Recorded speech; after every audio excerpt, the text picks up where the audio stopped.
sing a song of cheer again. Lucky days are here again.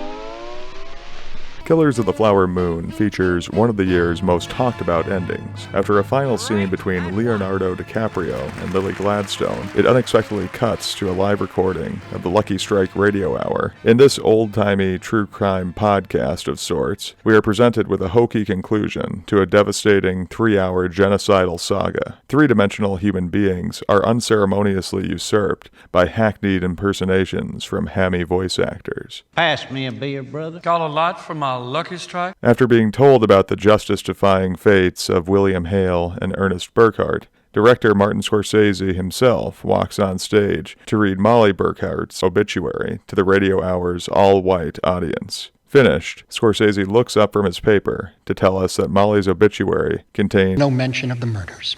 This saddening, provocative, and righteously angry denouement was not Scorsese's original vision. The vast majority of white Americans didn't know about Oklahoma's reign of terror before David Grann's 2017 bestseller, but Scorsese had already seen it depicted on the silver screen.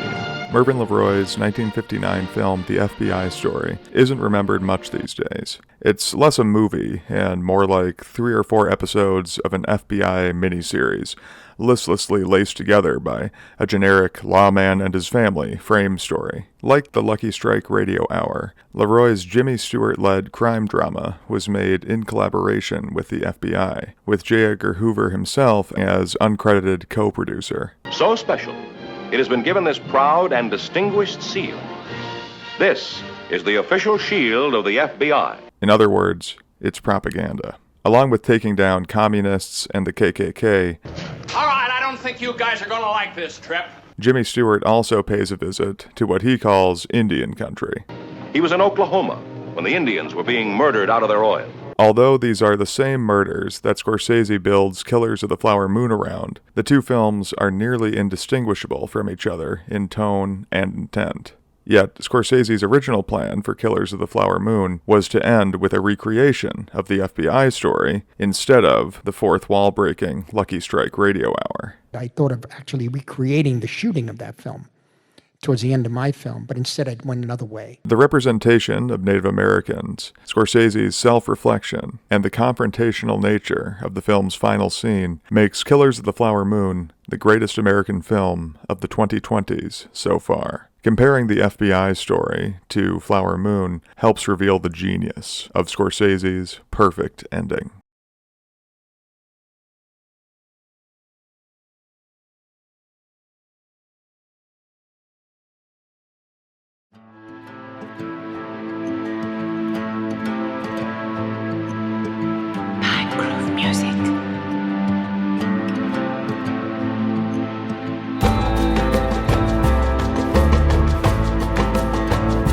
I grew up watching Westerns, and I loved Westerns because, I couldn't go anywhere because of the asthma.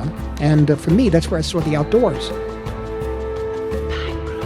Since the dawn of cinema, Hollywood has made over 4,000 films about Native people. You don't look like you just came back from killing a buffalo. But our tribe never hunted buffalo. We were fishermen.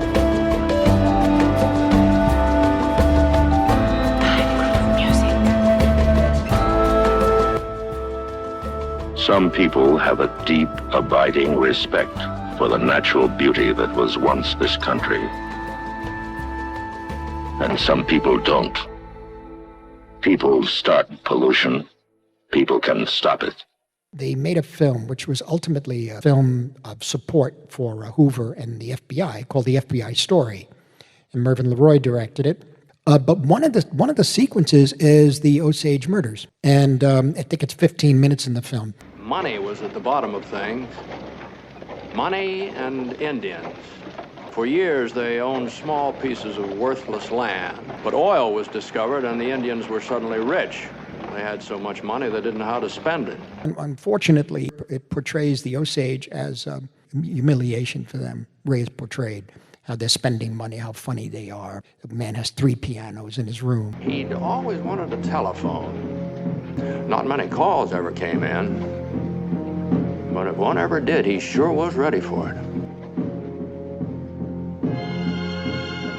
And that was always looked upon as those indigenous people who don't understand what money is and don't understand about the manifest destiny. Oh, wait, of course not. And it was really, really presented in an awful way, which we all accepted. I was 15 or 16 years old. That's what we thought in New York. We didn't know. We thought everything had been settled with Native Americans and indigenous. We didn't understand.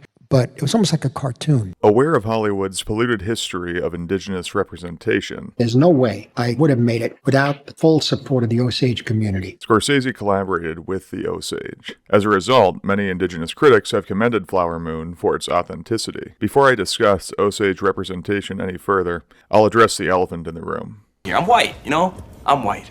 W-H-I-T. E. This video wouldn't be right without some indigenous perspectives on the film. Welcome back to the Osage. You're always welcome. I was concerned about someone else telling our story. But when you came on board, you said, we're going to film here. Do you feel like Killers of the Flower Moon is a step in the right direction in terms of Native representation? Oh my gosh. Well, it sets the bar so high. For future filmmakers, it's going to be a challenge because I think they're going to get called out on it. Everything was just part of the world. You didn't question it. It was just there. So it shows how Indigenous people are not just history, being intertwined with settler society, having wealth. You were going to use our language department. You were going to work with our people who do costumes. How they dressed, how they talked, portraying some of the ceremonies. Allies like the movie producer Martin Scorsese are investing millions of dollars to share these stories that are authentic, and it can allow for healing to be done within Indigenous communities. They really were able to mix the historiosity with the authenticity of like the Osage people. In other films, they'll bring in a consultant or an advisor or two in the beginning and say, is this what they looked like? Is this what they would have worn? And then the consultants are gone. They're not there on the set. They're not there in the filming. They're not involved in editing. This level of involvement was start to finish. We're honored to tell this powerful historical story in the most authentic way. But you sure did that. I don't know how you do it, but you sure did it. Given Hollywood's offensive history, many directors may have imbued the Osage with saint-like perfection, but the spotless, saintly indigenous characters still would have been inhuman. Scorsese's work is full of flawed characters, none of them cardboard saints or sinners. You don't make up for your sins in the church. You do it in the streets. You do it at home. The rest is bullshit, and you know it. You know that next week I'm going to come back and he's going to just give me another 10 Hail Marys and another 10 Our Fathers, and those things, they don't mean anything to me. They're just words. Now, that may be okay for the others, but it just doesn't work for me. I mean, if I do something wrong, I just want to pay for it my way. In Flower Moon, the Osage are represented with a range of complex characterizations. Lily Gladstone will hopefully win Best Actress for her powerful work, but Cara Jade Myers and William Below haven't received enough notice. Myers steals scenes from DiCaprio and Gladstone as Molly's charismatic yet volatile sister, Anna Brown. You trying to get rid of me, aren't you, snake? No. You're afraid I'll say too much. I see you're afraid. Anna isn't portrayed in the FBI story, but Henry Rowan is. But this straight life insurance policy might come in handy. Especially for you, Henry Roanhorse. Played by uncredited Oglala Lakota actor Eddie Littlesky, Henry Rowan is just another silent Osage victim. That night, Henry Roanhorse took a ride out into the country. Somebody killed him and left him with a coyote to blow taps. In Flower Moon, Henry has more to his life than a car and a cigar. He's a friend to Molly Burkhart, likes having a good time, struggles with depression. I'm ashamed to be an Osage Indian. And has a well-acted personality. Whose land is this, Henry? My land. My land. Until David Grann's 2017 book, The FBI Story was the only widely available version of this history consumed by white America. Harry Willowtree, he had 3 convertibles until it rained on him one day. In the 1959 film, the Osage are framed as helpless targets or pathetic jokes. That was the silly side of things. The other side was a little more serious. They pulled into the wrong place at the wrong time. Instead of selling things to the Indians, somebody was killing them. Oh, that's terrible. And that somebody made a mistake. He killed an Indian on government land. You seem kind of psyched. No, I'm bummed. But I wasn't bummed. I was stoked. At 8:15 that night, Bill Smith and his Indian wife Rita sat down to dinner. They had ham, squash, and boiled beans, and tapioca pudding for dessert. Except they never had a chance to finish it. Instead, they got 5 gallons of nitroglycerin and 2 professional killers. I would take old dudes and kill them. Kill him with kindness? No, with an axe. Oh. When they aren't anonymous props for lurid true crime narration, their murders are reduced to inconvenient, bad day at the office stress. Oh, you look tired. Well, I'm not as tired as an Indian by the name of Johnny Mountain. Somebody shot him tonight. How do you suppose they feel about me back at the Bureau? I send in my report, what does it say? Have verified 1 dead Indian. Not a single indigenous character has dialogue in the 24-minute Indian oil murders sequence. I've never been so discouraged about anything. I said, well, if we go anywhere near indigenous nations, we have to be very, very respectful. The majority of critics have considered the history of indigenous representation and Scorsese's credibility as an ally. You know, this is such a complex story. You have the history of the Osage.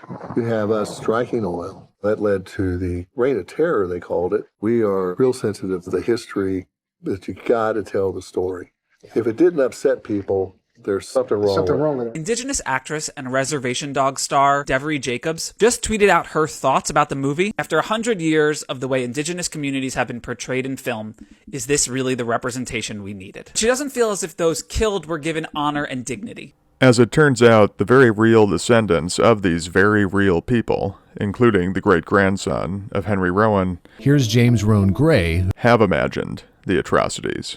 When I saw that the book had come out and I knew that there was going to be a movie made of it, that was back in 2017. I basically had 6 years to mentally think this moment through because I knew there's no way they're going to be able to tell that story without showing his murder. It's Scorsese, right? This isn't, a Victorian movie of polite society. He did say, look, there's a way to tell this story that brings the humanity of the Osages into this picture that I think I could work on and I can make it better. But I also want you to know this is a violent story and I'm not going to leave the violence out.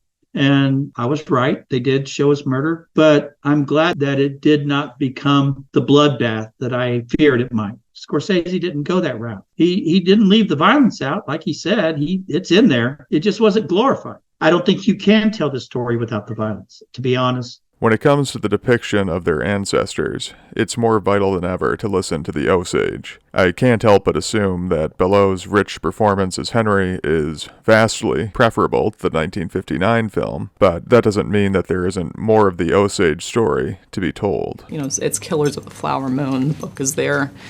It was also, the heartbeat of it was so shaped by a book written about this time from an Osage perspective called A Pipe for February by Charles Redcorn. I encourage people to read that because copy-paste, there's elements of that book that are very clearly in the movie in a very certain way.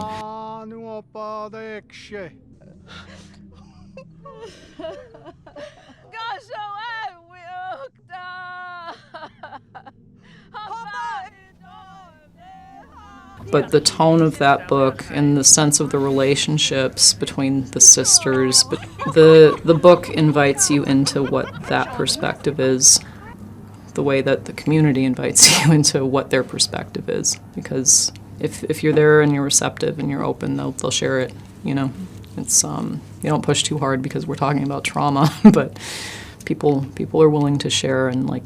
Of course, being heavily influenced by A Pipe for February is not the same thing as an Osage-made film adaptation. I really wanted this to be from the perspective of Molly and what her family experienced. I think it would take an Osage to do that. Viewers and critics, as well as Martin Scorsese himself, agree that the story is rich enough to justify making many versions. So, why did Scorsese make his version, and why is it being hailed as a masterpiece?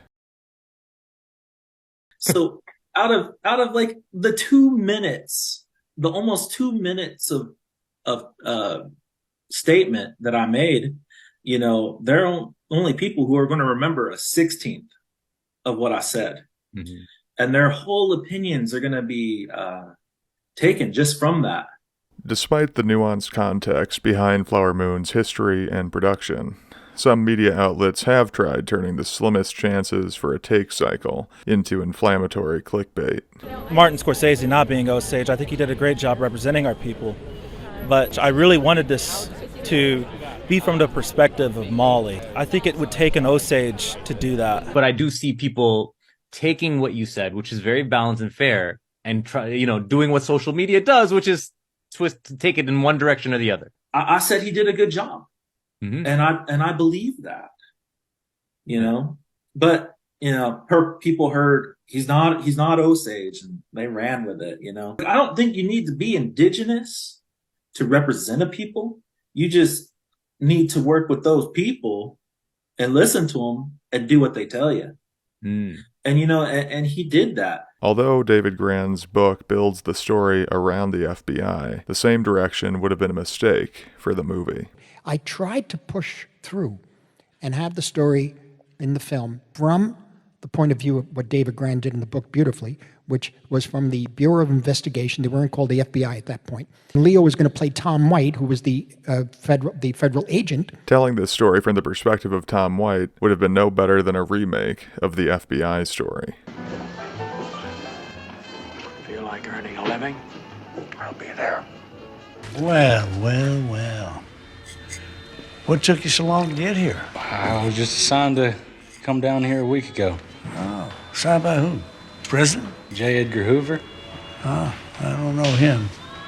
Scorsese earned his credibility as an ally, but his first script was in danger of being seriously tone-deaf. The three biggest movie blockbusters by the terms of your industry that had a native theme were Dances with Wolves, Last of the Mohicans, and Little Big Man. All three of these stories have something in common. Between 1858 and 1878, Jack Crabb was an Indian warrior. One is that they require a white person to tell the story and save the day. One man stood his ground. I told all our colonial scouts. I ain't your scout. You sure ain't no damn militia. Two, they required a white writer to write a story of fiction. Buffalo. Tatanka. The fierce one, as I call him, seems a very tough fellow. But I found that after 2.5 years working on the script with Eric Roth, both Leo and I couldn't find a way to see anything different or new that we could project in Tom White. The people in this room are descendants of the people in this book. We want you to make the movie that future people in this film industry are going to look at and say, that's the one we got right. Be the director to make that film. Once the Osage challenged him, Scorsese changed the direction of the screenplay entirely. Where's the heart of this story? And I had some meetings with the Osage and some dinners at Grey Horse. I learned about the people themselves and the stories, and all related to each other. And I said, well, there's the story. The story is in the character that the least is written about, Ernest. He said, let's try to find who Ernest is, or let's create Ernest as an example, or as a I use my words carefully, but as a template for that tragedy of love, trust, and betrayal of the indigenous people and the white. And I said, well, if we could really get in there and twist and turn the story around, and I knew we had, when we met Lily, we knew we had it. Well, what Marty does so incredibly well is he's able to expose the humanity of even some of the most twisted, sinister characters you could ever imagine. She criticizes the movie for underwriting the Osage characters while allowing the white men to have more courtesy and depth. The talk of whether or not this is told from Molly's perspective or Ernest's perspective misses the point entirely. I'm kind of defending Scorsese here, but it makes sense. Like, Scorsese has a history of showcasing the inner machinations of evil white men. And to me, it makes sense that why he would choose this stance. At this stage in his career, Scorsese's perspective has become one with his camera. Ernest inarguably has more screen time than Molly, but the film is not persuading us to sympathize with him. It simply watches from an objective point of view, or often swoops down into scenes from a God's eye perspective. After opening with the scene from A Pipe for February, Flower Moon shows Ernest Burkhart arriving in Oklahoma. It immerses us in a world of temptations and opportunities. In less than 3 minutes, we understand the power dynamics and greed inherent in the setting, as well as in Ernest's innate attraction to violence.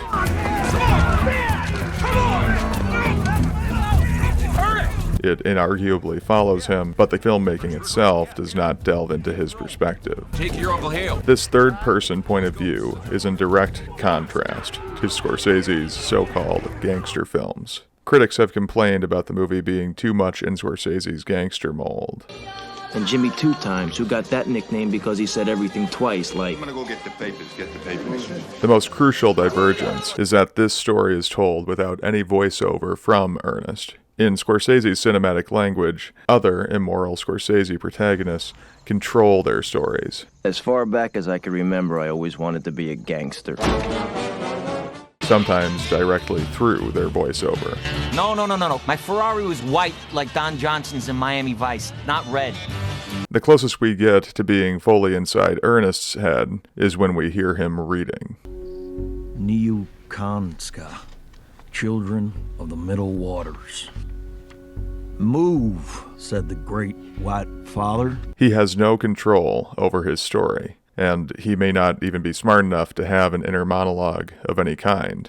You don't read much, do you? Read? Do you read? Yeah, read much. Well, I could read. He's so stupid that he cannot recognize the wolves when he sees them. Where famine walk by day and hungry wolves by night. Many times I cry, and this evil around my heart comes out of my eyes. The only time we do get a voiceover in this film is from Molly. I close my heart and keep what is good there. Scorsese then plunges Ernest into the den of sin, in which he will meet the devil. Well, our war hero has arrived. Welcome home, Ernest. We've seen it before. Frank. Hey, Frank. How you doing? What's your name? Where you from? The clients you have are absolutely... Fuck the clients. Name of the game, move the money from your client's pocket into your pocket. Right, but if you can make a client's money at the same time, it's advantageous to everyone, correct? No. You, whatever your name is, what is your name? Amsterdam, sir. Amsterdam. Don't you never come in here empty-handed again. You gotta pay for the pleasure of my company. Jimmy, I'd like you to meet the kid Henry. How you doing? Pleasure. Keep coming. Well, you made a good choice coming back here, because here, I don't know. Money flows freely here now. Well, I do love that money, sir. You ever want to earn a little extra money, come by L Street. Good boy. Scorsese devil characters usually have to turn people away from morality, usually represented by the church in Scorsese's films. What's your religion? Catholic? You don't come to church. That Molly, she's easy to like. Yeah. Yeah. Full-blood estate at that, too. Full-blood estate. Full-blood estate. Now, that's something a man could work with. William Hale doesn't even have to waste time turning him from spirituality. Ernest just needs to be told what to do. Think you can be the marrying kind? Marrying kind? Mm-hmm. How do you mean? And that estate money flows the right direction, it'll come to us. Ernest is the most easily swayed. He is a spiritual void that can be exploited by evil.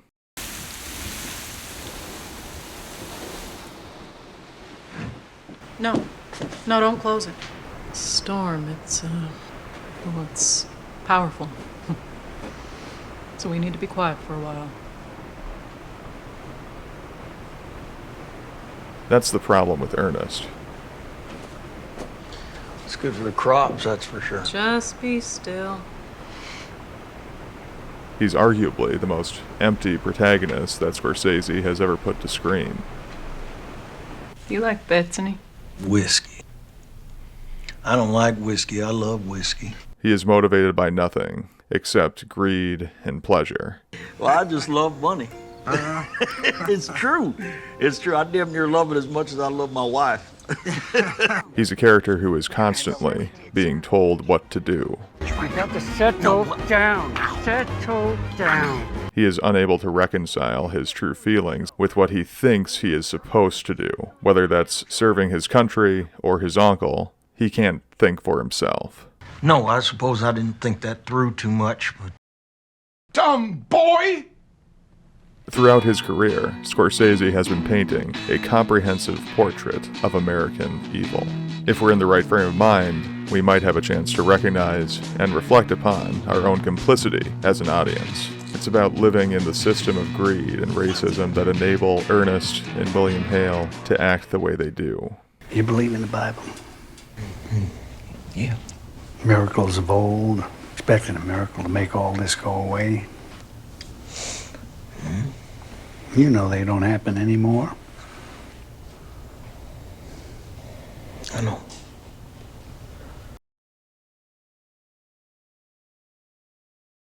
The most thought-provoking Killers of the Flower Moon criticism comes from Robert Warrior. Although appreciative of the filmmaking and performances, Warrior comments on what he sees as wasted potential. I found the film's scant attention to U.S. federal policy toward Native Americans to be a missed opportunity to show how bureaucracy enables indigenous dispossession. Missing from the film is that this dangerous atmosphere was not primarily a product of Hale, rather, it arose in the context of the grinding reality of federal Indian policy, which proliferated avenues through which Native peoples would lose their land more and more easily. It was, in fact, a primary cause of what unfolded. Form a line here for allotment payments. Unrestricted only. Restricted? Take your guardian. He has to be with you to sign your check. I do think that the movie does lay groundwork for the unjust laws that enabled these tragedies. Molly visits her guardian office. State your name. I'm Molly Kyle, incompetent. Says here she spent $319.05 for meat. Don't you think that's an awful lot of meat for what she needs? Hale talks about head rights and insurance policies. I want my own money, please. Write that note. Mr. Hale, I'm sorry, but until I hear from Denver... You know who I am? Yes, sir. You're not going to honor this? You're not going to give me that money? No, sir. Well, you're going to regret this. You're going to regret this, Mr. Insurance Man. We also get gleanings of head right inheritance throughout the court proceedings. These hints are hardly as explicit as Scorsese has been in the past. He's no stranger to showing the ins and outs of unjust systems. The Teamster pension fund had $8 billion in it, and Jimmy had complete control over every bit of it. It's not unusual for his movies to have lengthy, detailed voiceovers. The guys inside the counting room, they do short counts, they lose fill slips, and it was up to this guy right here to skim the cash off the top without anybody getting wise, the IRS or anybody. Describing everything from penny stocks The penny stocks, where we make the money. to silverware. We've got to form our own vigilantes. If the FBI is scared to move in here and help us. I'll bet my bottom dollar they'll get around to it, Mr. McCutcheon. I'll take that bet. Scorsese's original plan for Killers of the Flower Moon was to end with a recreation of the FBI story. I thought of actually recreating the shooting of that film. Instead of Lucky Strike Radio Hour. Brought to you through the courtesy of J. Edgar Hoover and the Federal Bureau of Investigation. While I'm sure that Scorsese's take on the production of Leroy's film would have deflated the dated, easy-to-mock Jimmy Stewart vehicle. Suppose the wills are all registered and legal. Then what's going to happen? Well, I guess we're just going to have to post a notice with those Indians, tell them to get all together and stop being Indians. The FBI story ending would have only poked fun at a dated Jimmy Stewart movie and made us roll our eyes at a bunch of dead people who made a movie over 60 years ago. While ripe for ridicule, the FBI story's conclusion to the Osage murders can help us further appreciate Flower Moon's finale. You can't prove murder. I'm afraid a lot of this includes you. No, he's the guilty one. I'll tell you everything he made me do. You'll talk us both into prison. Ernest buckles instantly under questioning. He planned all these things. Johnny Mountain, Henry Road. Why, you... And Jimmy Stewart gets a veritable mic drop. Oh, by the way, Mr. McCutcheon, you owe me $1 on that bet we made. The FBI did come to Wade County.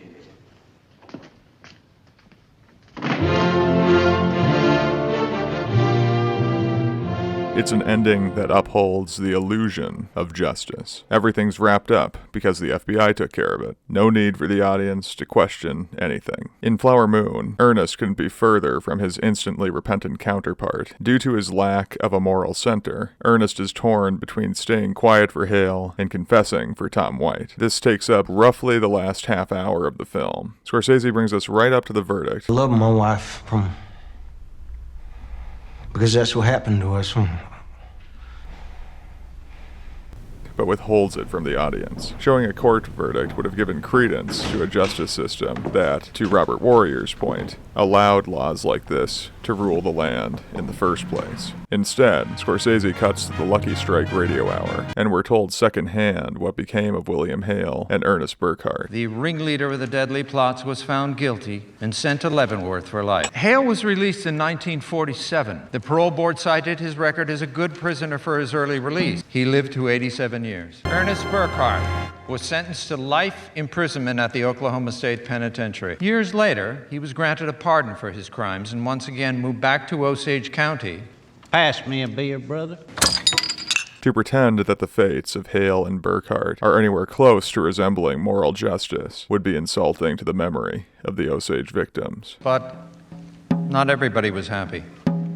This man, he is being released because he paid off politicians. Scorsese's entire body of work implicitly indicts the American justice system. I demand to confer privately with Mr. Burkhart. The rules prohibit this. I demand the opportunity to speak with Mr. Burkhart. This man cannot represent both the defendant and the witness. The legal apparatus never once makes them repent for their wrongdoings. You're free to go. Really? Because it is inherently imperfect. What would happen if you had to go to prison? Karen, nobody goes to jail unless they want to. The jury 6 hours to bring us in guilty. Judge gave Jimmy and me 10 years like he was giving away candy. Now take me to jail. In prison, dinner was always a big thing. Medium rare. Aristocrat. When you think of prison, you get pictures in your mind of all those old movies with rows and rows of guys behind bars. It really wasn't that bad. Often, it's even treated as a joke, or an annoyance. If only that damn thickhead Ernest had kept his fool trap shut, we'd be in clover today. If Scorsese's last decade of filmmaking has expressed one message, I'm going to church. Church? Don't laugh, you'll see. it's that the soul remains stained without forgiveness. Grant that our sister may sleep here in peace, and then she will see you face to face. Over the years, his portraits of evil have become less and less repentant for their sins. You're like a completely different fucking person! I made a mistake. I don't know what to tell you, babe. I felt horrible. 3 days later, I filed for a divorce and moved Naomi into the apartment. Who are you protecting?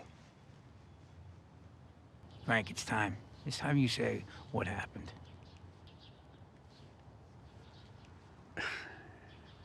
You seem like nice fellas, but I can't help you. They have no shortage of opportunities to confess or to beg forgiveness. Henry Roan's dead. Did he kill himself? Don't know. Was he murdered or did he kill himself? Do you know? I don't know. Unfortunately for Scorsese's characters, there is a vast chasm between forgiveness and justice. What is moral and what is legal are two very different things. Legal, not against the law. If I adopted them proper, and if these 2 kids were to die, would I inherit their estates? They're Osage, but they have head rights. You realize that this indicates to me that you're planning on adopting and killing these children. No, not if it's not legal and I don't get the money. Then I'm not going to do it. Instead of making a story where there are any heroes, Scorsese decided to focus on the wolves in the picture. Can you find the wolves in this picture? Why the hell does the world not know about these things? Our communities always have. It's so central to everything about how we understand our place in the world. Turning Flower Moon into a detective story would have been insulting to the Osage and all indigenous people. It would have been no better than a remake of the FBI story. Be prepared to kill or be killed. Scorsese doesn't give us the illusion of justice. I understand I'm wanted. Well, I'm here to turn myself in. What you supposed to have done? Kill somebody, if you can believe it. Oh, now, Bill, I wouldn't go that far. Arrest me, son. We don't need to do that. Oh, it's all right. Come on, son. He forces us to recognize our complicity. Innocent as a newborn baby. I said, well, I think the audience is ahead of us. They know it's not a whodunit, it's who didn't do it.